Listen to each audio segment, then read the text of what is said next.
Radha Madhava Kunja Vihari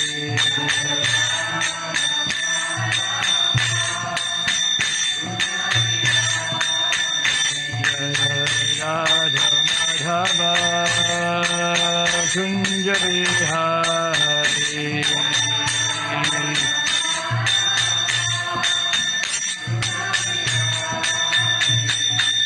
Gopijana Vallabha Girivardhari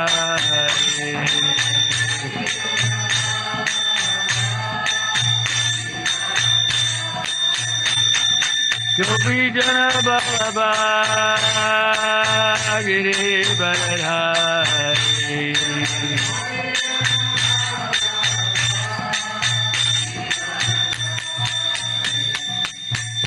Suranandana Vrajajana Ranjana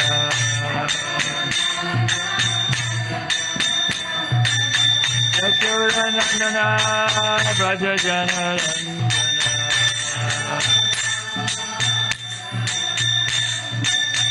Yamunatira Bhuneshwari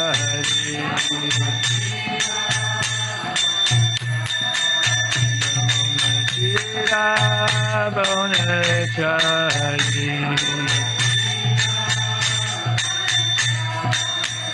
Jaya Radha Madhava Kunja Vihari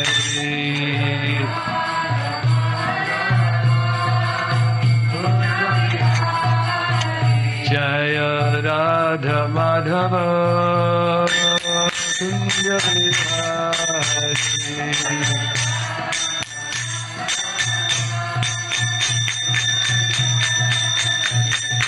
Gopijana Vallabha Girivardhari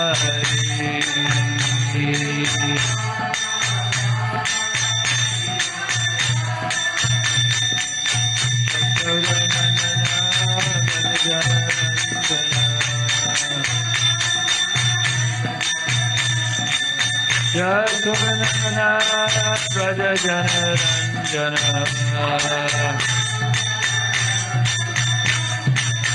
Yamunatira Bonachari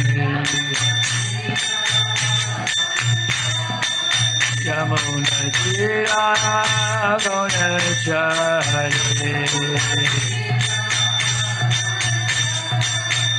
Jaya Radha Madhava Kunja Vihari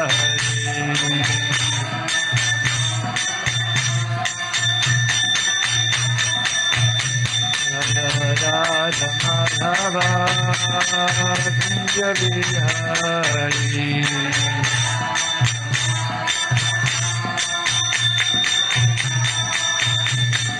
Gopijana Vallabha Girivardhari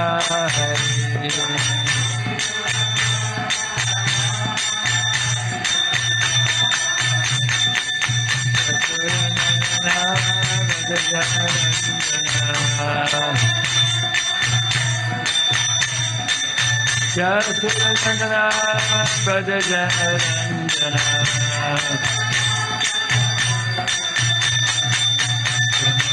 Yamunatira Bonachari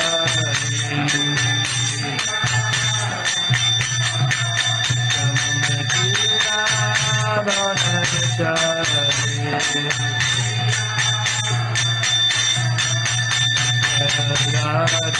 Radha Madhava Kunja Vihari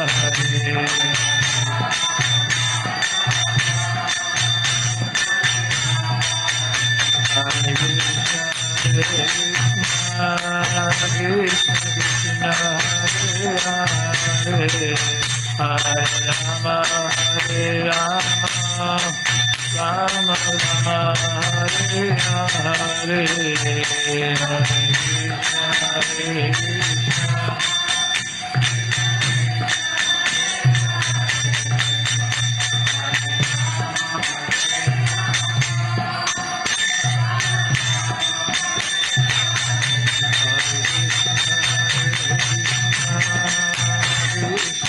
Krishna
Jaya Prabhupada, Jaya Prabhupada, Jaya Prabhupada, Jaya Prabhupada.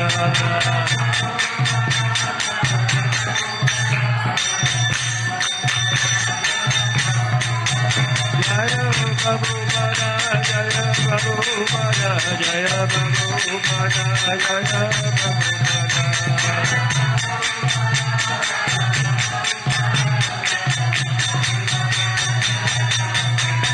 Jaya Prabhupada,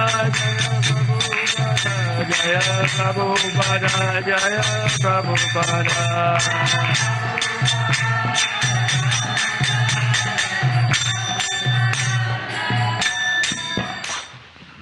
We're reading from the Srimad Bhagavatam, 3rd canto, 9th chapter, text number 18. Your Lordship, I offer my respectful obeisances unto you, who are indefatigable time and the enjoyer of all sacrifices.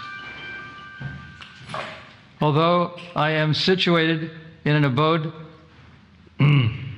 which will continue to exist for a time duration of 2 parardas, although I am the leader of all other planets in the universe, and although I have undergone many years of penance for self-realization, still I offer my respects unto you. Purport. Brahma is the greatest personality of the universe because he has the longest duration of life. He is the most respectable personality because of his penance, influence, prestige, etc., and still he has to offer his respectful obeisances unto the Lord. Therefore, it is incumbent upon all others who are far, far below the standard of Brahma to do as he did and offer respects as a matter of duty. The verse again by Srila Prabhupada, translation: Your Lordship, I offer my respectful obeisances unto you, who are indefatigable time and the enjoyer of all sacrifices. Although I am situated in an abode which will continue to exist for a time duration of 2 parardas, although I am the leader of all other planets in the universe, and although I have undergone many, many, many years of penance for self-realization, still I offer my respects unto you.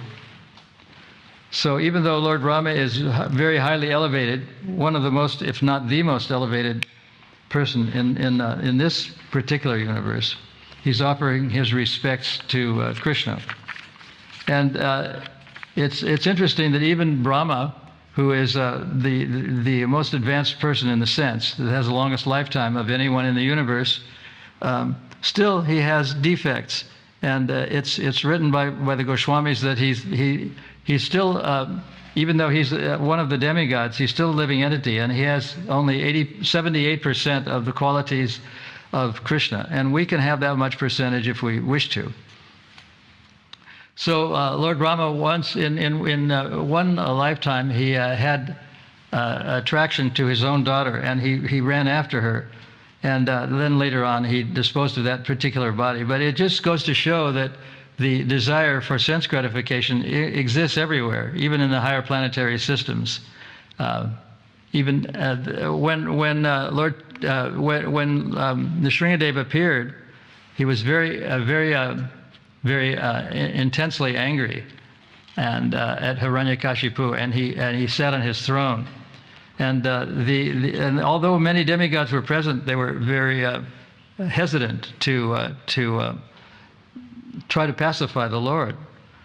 So none of them went forward, and what they did was they actually asked Prahlad to go forward and to try to pacify the Lord. So that was the only way that the Lord could be pacified, if one of his Nityasiddha Krishna Prema devotees went forward, and that's how he was ultimately pacified. So it just goes to show that the pure devotee is more powerful than a demigod. A demigod is very powerful, and Prabhupada has also told us that we should offer all respects to demigods. Lord Shiva, Lord Brahma, Lord Indra, and all the others, and Lord Varuna, even though we don't worship them, but we have to be respectful. So that's part of devotional service, is to be respectful to all the demigods, not only demigods, but all other human beings, and even lower than human beings, trees, bushes, plants, insects. One has to be respectful to all others. Prabhupada taught that. So these people like Lord Brahma, even though Lord Brahma sometimes became, he thought that he was very powerful and more powerful than Krishna, and he tried to play a trick on Krishna, the Brahma Mohana Leela, where he took and hid the cowherd boys and cows, and then Brahma was very repentant that he had tried to show that he was greater person than Brahma. So as Prabhupada says, time is indefatigable. He uses that word. It's kind of an unusual word, indefatigable. The dictionary says it means that it's persisting tirelessly. Of course, in the material world, everything has a beginning and an end, and is tiring at the end. But one who is indefatigable, it comes from fatigue, I think, and people become fatigued very easily in the material world. But in the spiritual world, there is no such thing. There is such thing as rest and taking a break from devotional service, but it varies. Prabhupada was very eager to see that the structure of the universe was that his concept of the structure of the universe and the Vedic structure of the universe is different from what we learn in school. We learn that we're in a geocentric or heliocentric universe, and all the planets go around the sun. And sometimes devotees have shown that actually it's not the case. That we live in a world that the planets go around the Earth, and we live in a geocentric world. So the chandelier that's slated to go into the temple of the Vedic planetarium, which Hari Sori says is probably not going to be ready for several years, is to show what the structure of the universe is. And Hari Sori, who is one of the key people in this group, said that it's probably never going to be done because it has to be done in a modular fashion. It has to go in through the front doors, and the doors aren't big enough for the chandelier to go through unless it's broken up into several different modular pieces and then reassembled once it gets in there. Anyway, they're having a grand opening of the Nrsingadev temple in a few months, so that's a step in the right direction. But because there's not enough money to complete everything, the cladding and the plumbing and the electricity and the polishing of the marble, it's a very tedious and expensive process, and sometimes it's even more expensive than building the outer structure. So it's mentioned that time is indefatigable, and Prabhupada quoted Chanakya Pandit several times, saying that time is so valuable that we can't get an instant of time back, even for millions and millions of dollars or gold coins. And he also said that it has to be that certain things have to be dealt with immediately, and those things were disease, fire, and debt. If we have a little beginning of a disease, it should be immediately taken care of because it can become a very, very life-threatening situation in the future. And fire, a little spark, can turn into a big blaze and burn everything in its wake if it's not immediately dealt with. And debt is sometimes very small. It can be $1 or $2 or $3, but because the people who lend the money, they use what they call compound interest, and so $1 or $2 or $3 becomes $1 or $2 or $3,000 if it's not dealt with immediately. So there's certain things that have to be dealt with at the beginning, and even though Chanakya wasn't a Vaishnava, he's quoted a lot by Srila Prabhupada. He's a very great Brahmin, and he had a school, and he was teaching people how to use their brains to think.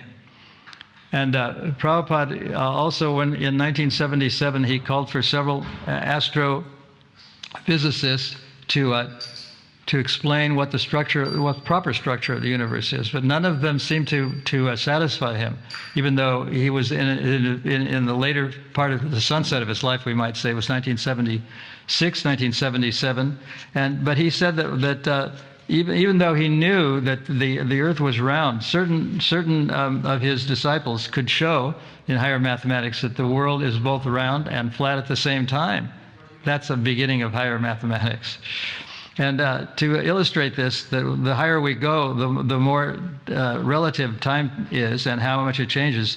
He cited the example of traveling by air from Paris to Los Angeles, and by their watch in the airplane, it seemed to take about 8 hours. But when they got to Los Angeles, it was only 3 hours later. So the point is that the higher we go, the longer the time is, and the more relative time is.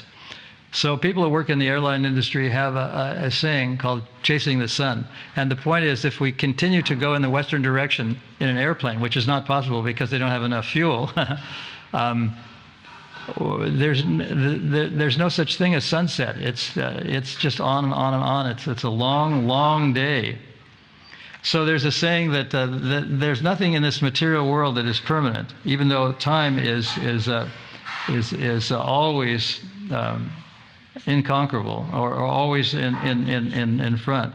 And there's a saying that death and taxes are the only certain things in the material world. Taxes, of course, are not necessarily always there. Large corporations have learned how to avoid excessive taxes. And one thing that Prabhupada said about taxes was that by the invention of machines like computers and microphones and chat GPT boxes and various other things, that corporations can save a lot of money because they don't have to pay salaries to people. People don't have to put petrol in their cars to travel. And some of the larger universities, at least in Harvard and Dartmouth and Cornell, sometimes the professors will use a Zoom call instead of calling their students to come to their class. and they sometimes have very large screens that are a meter and a half horizontally and about a meter high vertically, and they can see everyone in the class, and the class can see the professor.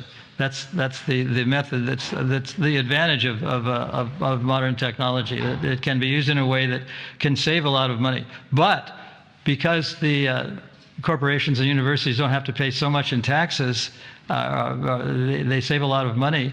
The government is very intelligent, and therefore it increases the taxes. So the corporations and the individuals have to pay more taxes. So in a way it's saving money. In another way it's not saving money.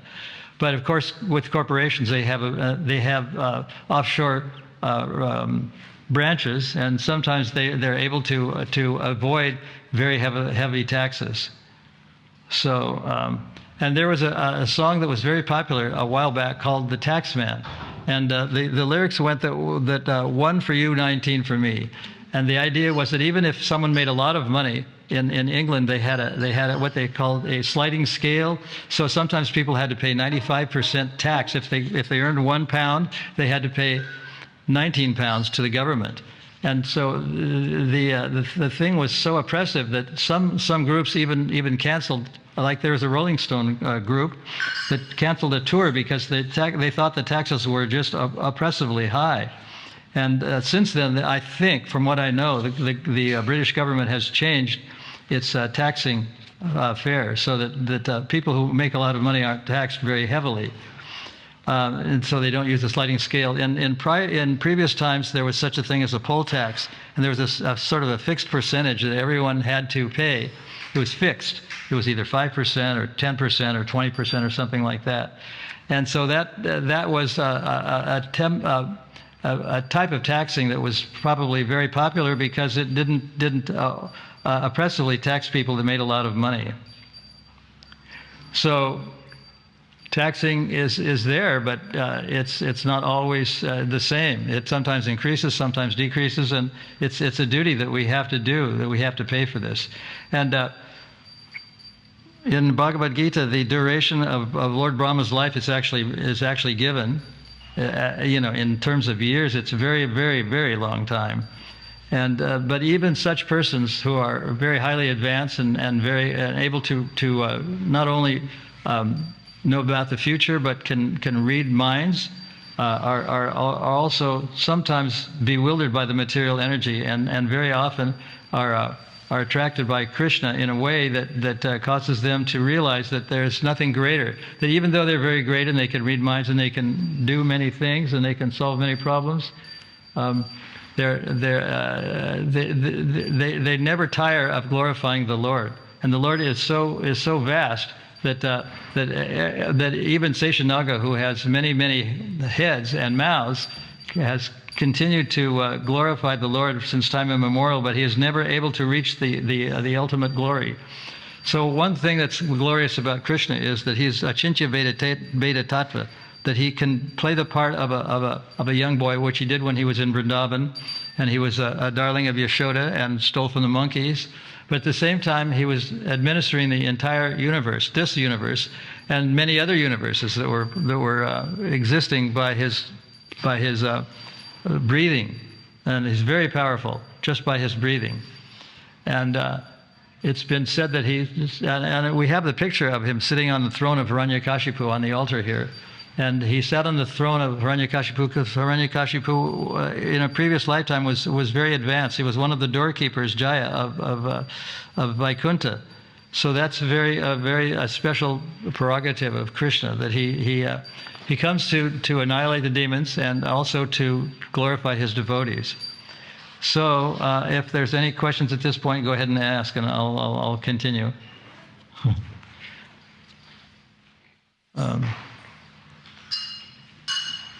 So time is indefatigable, and it's something that doesn't stop, and something that is always there, and will never. It's a very powerful force, and everybody that is living is affected by this.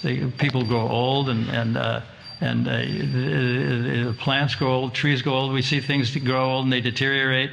Bharadaraj made a very interesting diorama of the changing body, showing a body that was born.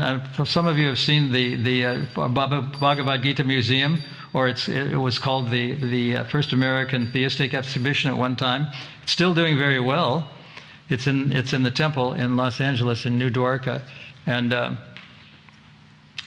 it's earning something like $4,000 every month just on admission. So even though it was created about 40 or 45 or 50 years ago, and Prabhupada never actually saw it, but when he was in his final days, Bharadwaj came to him, this was 1977, and described each diorama to him, and Prabhupada was very, very highly impressed. And it's a very very wonderful thing. So if you haven't seen the thing, it's worth seeing. It's worth going to in Los Angeles to see the changing bodies. One time, Nishringananda, who is knows a little about the film industry, took a Hollywood actor to it, and he was very impressed. And we also took a producer from Hollywood to see it, and he was very impressed, especially about the changing bodies exhibit. So there are many ways that people can worship Krishna, and one of the ways that they can do it is to see themselves as passing by entities that will cease to exist at some point. And an intelligent person knows this. And even though Krishna is all pervasive, he doesn't deteriorate. Like he doesn't have a body that deteriorates.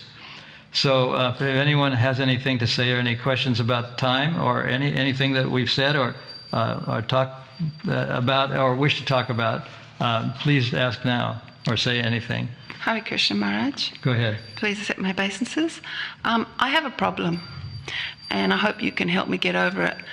I think that if they did the big temple a little bit more simple, they could have paid for it all and finished it. They could have what? Paid for it all and had it finished. The new temple? Yeah. So I can't get over it. I get annoyed because I just feel, I'm just hoping you can help me somehow just accept the situation as it is. I just feel, that we had a lot of money. We could have had it finished really nicely, just lower our standards a little bit. I'm not an administrator, so I have very, very little knowledge about why this is going on. I know in India they're building the temple of the Vedic planetarium, and even though there's probably enough money in India to complete this all instantly, but people don't want to part with their hard-earned money so easily. And even though there's a lot of it around, it's not always practical to part with it, because it tends to leave a vacuum. And a person who is very good at administrating it and constantly crunching numbers is aware of the fact that even though there seems to be enough to build it, maybe there's not. Maybe it has to be used for other things. So I can't solve your problem exactly, but when we say we have a lot of money and we could have done this or we could have done that, it seems to make a lot of sense. But in another way, if we're administering the thing and we have to pay for a lot of bills and automobiles and other solar panels and this and that, it may not be possible. It may not be practical. So even though sometimes there seems to be a large cache of cash, it may not be wise to use it to build a temple, even though the temple needs to be bigger, it needs to be larger.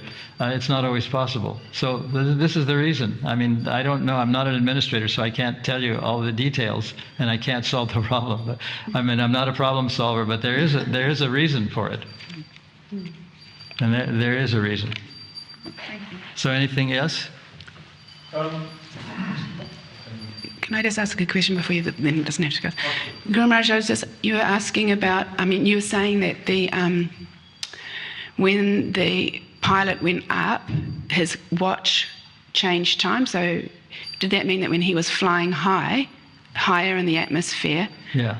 Could you explain that again? Well, it wasn't that his watch changed, but if he was looking at his watch, it would have taken something like 8 hours to get from Paris to Los Angeles. But when they reached Los Angeles, it was only, they left at about 10 o'clock or something, and it was only 2 o'clock or 3 o'clock in Los Angeles. So the period of time that it actually elapsed, according to Earth time, was only 4 or 5 hours. So the point is that the airplane was traveling at a very high altitude. It's something like 30,000 feet or meters or something like that. And so the higher you go, the more the time changes. It's all relative. And when we encountered the theory of relativity, which is no longer the main scientific aphorism, but Prabhupada said that traveling as we go higher, time changes, and that's obvious in an airplane that it changes. Wow. So that's why the demigods have a long lifetime.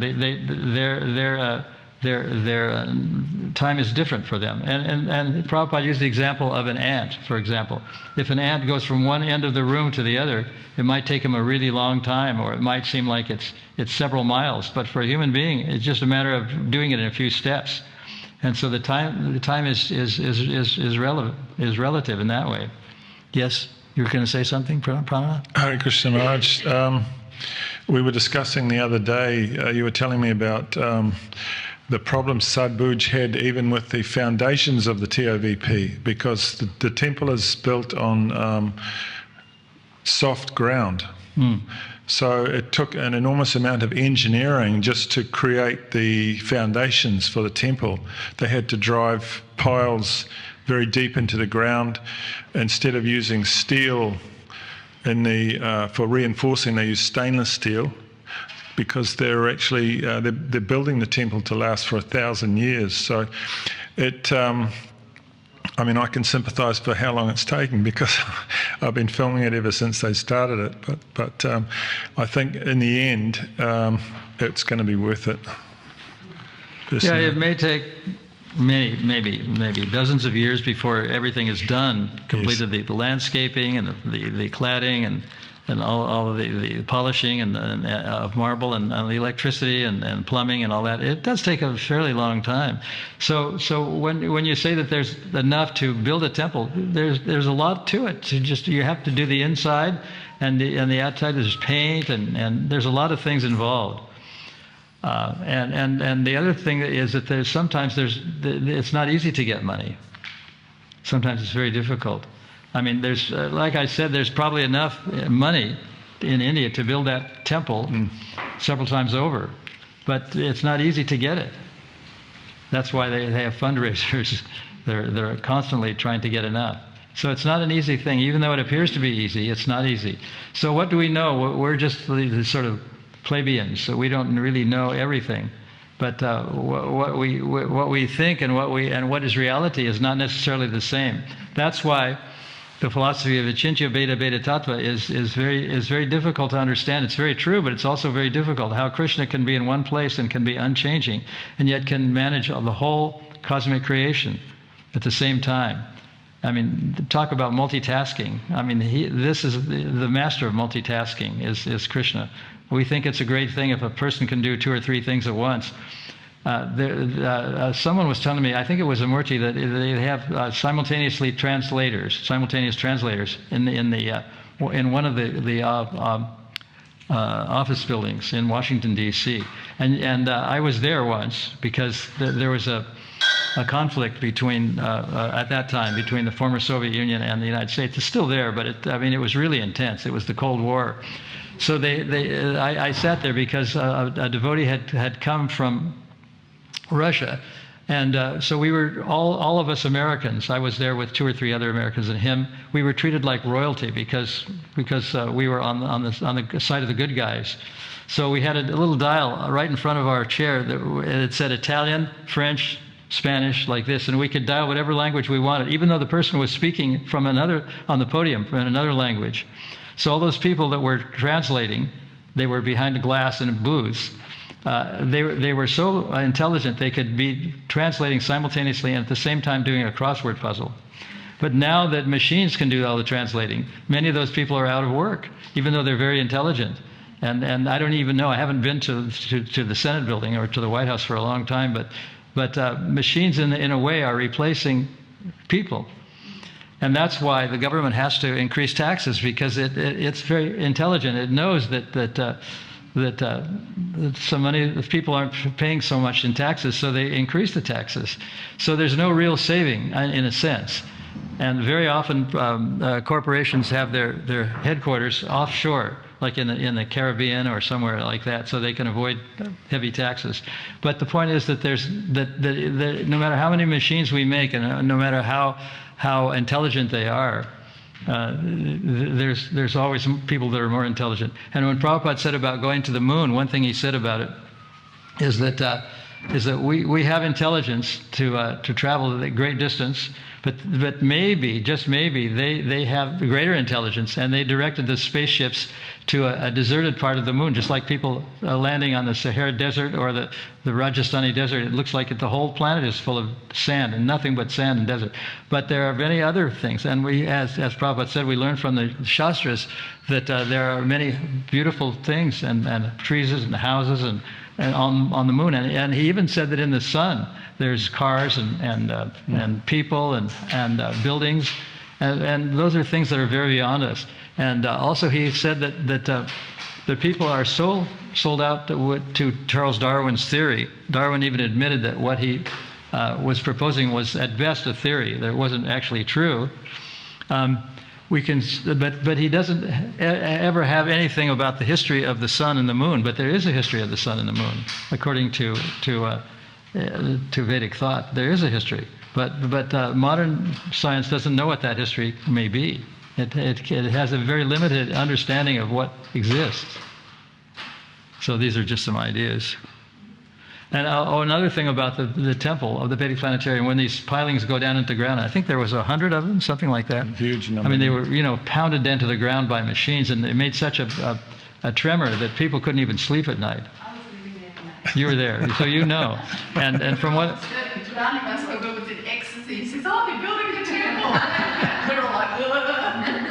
and from what I know, the pilings go down into a horizontal base. It's I don't know what it's made of, some kind of cement. So the structure is on kind of floating, like the temple, the buildings they build in Japan. There's many earthquakes in Japan. It's right on the earthquake zone. So they can move. The whole building can move without collapsing. And at the bottom of these pilings, there's another base somehow, so that the temple can float. So the whole thing was a bit of an engineering nightmare, you might say. And it was a similar thing when they built I know this is diverging a little bit, but when the Sydney Opera House was built, they were 14 times over budget. 14 times over budget. I calculated this. And they were so fried that when the late Queen Elizabeth and her husband came there to dedicate it for the grand opening, the architect, his name was Utsahan, I think, he was Danish, he wasn't even invited. And he wasn't invited to the grand opening. And there was a big protest. I mean, I don't know how big it was, but there was a number of students that protested that he was the guy who actually figured out what this thing should look like, and he wasn't even invited. But they apologized to him after he was not invited, and it was before he died he was exonerated, so to speak. So anything else? I'll just read this verse again. Your Lordship, I offer my respectful obeisances unto you, who are indefatigable time and the enjoyer of all sacrifices, although I am situated in an abode which will continue to exist for a time duration of 2 parardas, which is thousands and millions of years, although I am the leader of all other planets in the universe, and although I have undergone many, many years of penance for self-realization, still I offer my respects unto you.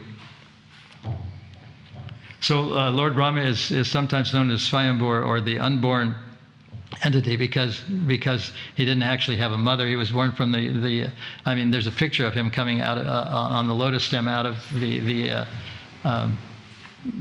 abdomen of one of the Vishnu forms, and then therefore he's not an ordinary person.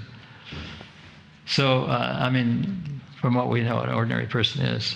Any other questions? Hare Krishna, Mukunda Raj, thanks for the class. I just had a question. You mentioned earlier about being respectful to other species of life, but I guess sometimes in service there's a requirement to protect boga or to cut down trees or to sort of perform these sort of things in duty, in service. So I guess how do I justify that within myself, and how do I relay that to other people as well that might not be in Krishna consciousness and sort of have that same sort of perspective? Well, sometimes we do have to be violent.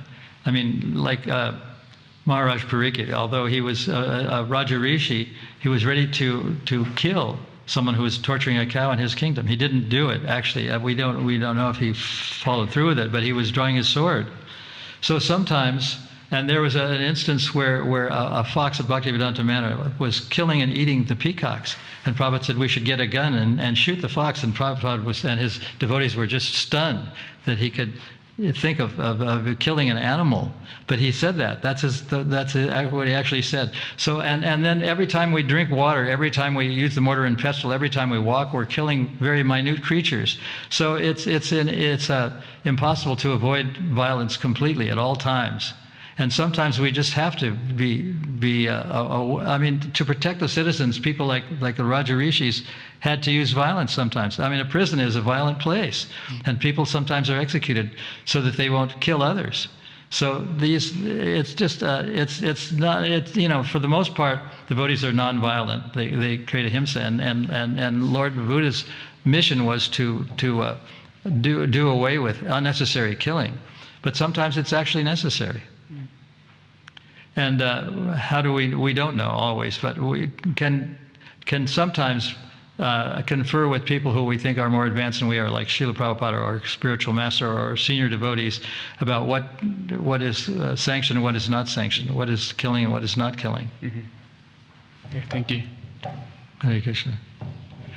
So I think we'll end there, unless we have time for maybe one more if anyone is very highly inquisitive. Yes? Hare Krishna. I'm just wondering if maybe you can elaborate on just Vaidhi Marg a bit, because in the on Vaidhi Marg, it just seems in the purport there's like kind of this sense that even though Lord Brahma is so wonderful and the greatest human being, he has to or he should. And I'm just wondering, because Prabhupada definitely emphasizes this in the purport. Well, with anything, it takes time and practice and many things. And so we start with Vaidhi Marg, and we end up with spontaneous love for Krishna.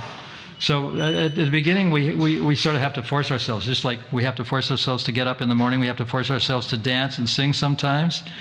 But by doing it regularly, we become a lover of what we're doing, and instead of it being a task, it becomes something that we look forward to, and we do spontaneously with a loving feeling. So we start out with Vaidhi Marg, which is and there's a principle known as Niyamagraha, in which sometimes people become overly attached to these rituals. And it's said that a person who is overly attached to rituals, who doesn't have a love of God, is just